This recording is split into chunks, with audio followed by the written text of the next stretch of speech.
Chers amis, bonjour. Nous abordons ce Shabbat, la deuxième paracha du livre de Bamidbar, qui a une structure qui nous convie à un examen profond de cette structure parce qu'elle semble, a priori, complètement inconséquente. Par quoi commence la paracha? Par quelque chose qui, a priori, aurait dû faire partie de la paracha précédente, à savoir la fin de la constitution, la fin de la description de la constitution du camp d'Israël dans le désert. On sait parfaitement que le temple est au centre de ce camp, les 12 tribus aux 4 points cardinaux autour de ce centre, et au centre, au milieu avec le tabernacle, la tribu de Lévi qui contient donc les Kohanim et les Lévites. Mais ici, au début de la paracha, ceci apparaît comme la prolongation de la paracha précédente et on a des difficultés à comprendre pourquoi ça fait partie d'une autre paracha, pourquoi ça ne continuerait pas la paracha précédente. C'est un premier point. D'accord ? La deuxième partie de cette paracha vient nous préciser que certains problèmes que le peuple juif, aussi bien à l'échelle individuelle, mais surtout à l'échelle collective, doit affronter. Par exemple, on voit des gens qui sont atteints d'une impureté assez sérieuse, comme les gens qui ont des maladies vénériennes et autres, et que la Torah impose d'exclure automatiquement du camp. Il y a ici quelque chose d'extrêmement important. Nous pouvons, en tant qu'être humain, être impurs très facilement et dans de nombreuses circonstances. Mais il y a certaines impuretés qui vont très très loin et qui forcent la personne impure à sortir du camp. Comme par exemple, quelqu'un qui est atteint de la lèpre, pas la lèpre au sens moderne du terme, mais la lèpre à l'époque, qui était très très grave, et à ce moment-là, la personne doit être exclue à l'extérieur du camp. Alors on parle de ce problème-là, d'accord ? Ensuite, de ce problème-là, on passe à un second problème, le problème d'une femme qui est soupçonnée d'être femme adultère. Quelque chose qui vient ébranler, ici, la famille juive. D'accord ? De ce deuxième problème, on passe à un troisième problème, à ce que la Torah parle du personnage qui est Adam qui imrol maral, quelqu'un qui va porter atteinte à quelque chose de sacré, c'est énoncé dans la Torah dans un langage qui a priori ne relève pas de problèmes de société, mais de problèmes de sainteté. Et on parle de qui ? On parle de quelqu'un qui aurait volé ou quelqu'un qui aurait prêté un faux serment. D'accord ? On parle aussi de ce cas-là et qu'est-ce qu'il doit faire et comment il doit réparer une faute pareille. Le quatrième point, c'est quelque chose qui semble tomber ici en plein milieu de la paracha de façon complètement incompréhensible. La bénédiction des Kohanim, ce qu'on appelle en hébreu Birkat Kohanim. Qu'est-ce que ça vient faire au milieu de tous ces problèmes-là ? Et après cela, on parle encore de la fin de la constitution du temple. Et là, on est véritablement époustouflé. Pourquoi ? Parce que toute la construction du temple est apparue même à 2 reprises à la fin du livre de Shemot. Une première fois, lorsque Akash Baruch Hu donne l'ordre à Moïse comment constituer le tabernacle, et ensuite comment il a été constitué de fait, sur le terrain. Mais tout ça se termine à la fin du livre de Shemot, qui est le deuxième livre de la Torah. Entre-temps, on a déjà lu tout le livre de Vayikra. Maintenant, on est au début du 4e livre de la Torah. Qu'est-ce que ça vient nous parler de quelque chose qui a priori est déjà terminé depuis la fin du 2e livre. On ne voit pas comment ça apparaît ici. Ce phénomène-là de présentation qui a l'air d'aller dans tous les sens et qui est presque symptomatique de la quasi-totalité des parachiotes, doit nous faire comprendre qu'est-ce que c'est la parole divine. La parole divine ne peut pas être structurée comme une parole humaine. Une parole humaine, on attend une certaine suite logique et triviale. Il y a ici évidemment dans la parole divine a fortiori une logique, mais elle ne peut plus être triviale. Donc apparaissent a priori des notions, des problématiques, des espoirs, des engagements qui sont structurés de façon complètement différente. Et c'est le cas ici dans Parashat Naso. Qu'est-ce que ça signifie?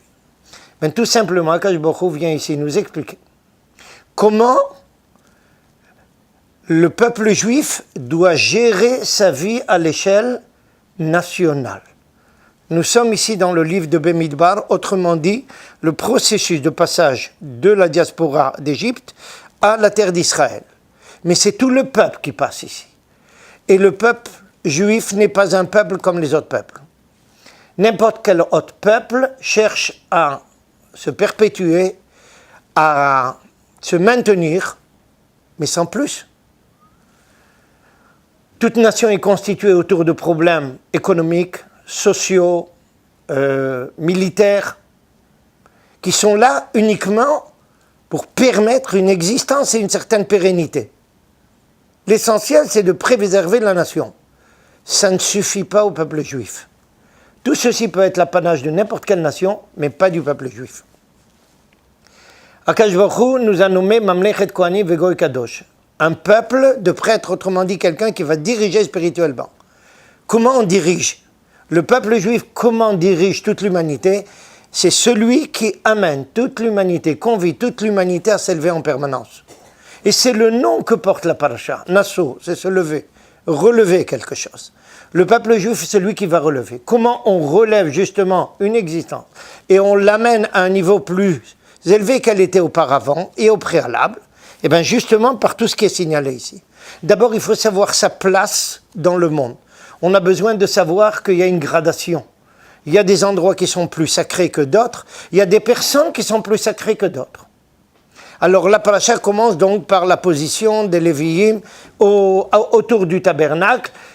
Il y a donc ici une place qui est de primauté, qui est confiée et conférée à ces gens-là. On doit donc savoir qu'eux, ils sont là-bas et nous, on n'est pas encore là-bas. On doit aspirer peut-être à être là-bas, mais on n'y est pas encore. Mais comment on arrive et comment on aspire? Alors pour ça, on est tenu de prendre conscience de tout un ensemble d'obstacles qui peuvent se présenter devant nous. Le premier, c'est de ne pas être un personnage atteint de lèpre. Et dans la conception juive, la première personne qui est atteinte d'une maladie pareille, c'est une personne qui dit toujours du mal d'autrui. Une personne qui dit du mal d'autrui risque toujours d'être frappée de cette maladie. Et en conséquence, un personnage pareil, on lui dit « Monsieur, votre place est à l'extérieur du camp ». Le peuple juif ne peut pas se maintenir si il y a ici à l'intérieur du peuple des gens qui passent en permanence leur temps à dire du mal d'autrui. Impossible. Un personnage pareil est convié à sortir.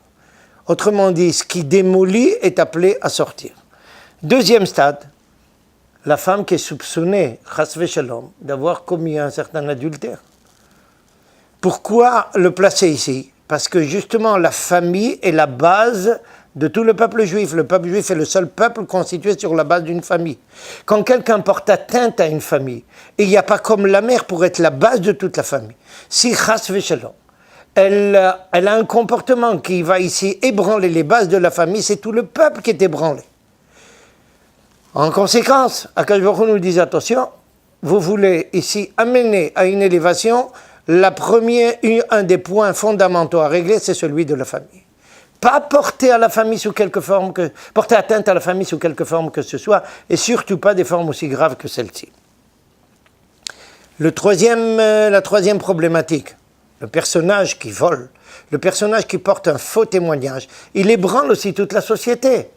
À partir du moment où il n'y a plus de droiture possible, à partir du moment où je ne sais plus qu'est-ce qui m'appartient à moi et qui appartient à autrui et je me permets de prendre n'importe quoi, je démolis toute la société. Quand je suis capable de prêter un faux serment, plus aucune confiance n'est possible. Tout est ébranlé dans la société. D'accord ? Donc, Akadosh Baruch Hu, en parlant de ces trois points, il y a encore un ou deux autres, en parlant de ces points-là, vient nous préciser quels sont les axes autour desquels se maintient tout ce peuple-là. D'accord? Et Akadosh Baruch Hu, pour nous encourager, et même plus que ça, pour nous permettre d'aller dans ce sens-là et de bien faire attention à ça, il nous offre tout de suite Birkat Kohanim, la bracha. Autrement dit, une bénédiction inconditionnelle. A priori, une bénédiction devrait être conséquente d'un effort de notre part. On a fait avancer, on a mérité quelque chose. Ici, non. La bénédiction est inconditionnelle. Pourquoi inconditionnelle? Parce que Akadosh Baruch Hu nous dit, écoutez, moi, je vous aime, je veux vous bénir d'emblée. Cette bénédiction, c'est celle qui va vous aider à réaliser tout cela et être capable de ne pas chuter dans tous les problèmes qui peuvent se soulever. D'accord? Je vous accorde ça inconditionnellement. Maintenant, a posteriori, il vous reste, vous, juste à mériter ça. Autrement dit, Akadosh Baruch Hu nous a non seulement présenté quels sont les points et les objectifs essentiels, ou peut-être les obstacles à éviter essentiels, mais en parallèle, il nous a tout de suite donné la bénédiction, autrement dit les forces, qui vont nous permettre de réaliser tout cela. D'accord? Il ne nous reste plus maintenant qu'aller dans ce sens-là.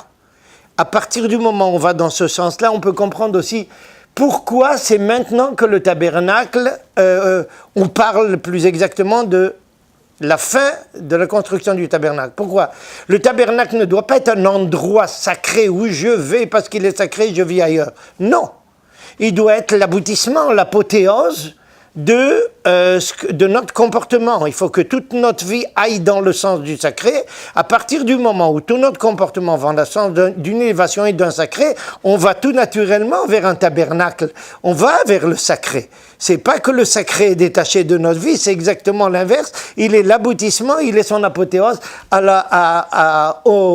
à son summum. Et c'est pour ça que la paracha se termine et clôture là-dessus. Et à ce moment-là, Moïse lui-même entend la voix de Dieu qui parle par sa bouche avant même qu'il ait demandé quoi que ce soit. Et c'est le sens donc de toute cette paracha qui est là pour préciser comment le peuple juif peut arriver à ce contact avec Dieu permanent. Il démarre de la vie ici et au travers de tout le sacré, en évitant tous les problèmes, on arrive justement à cet objectif. Shabbat Shalom.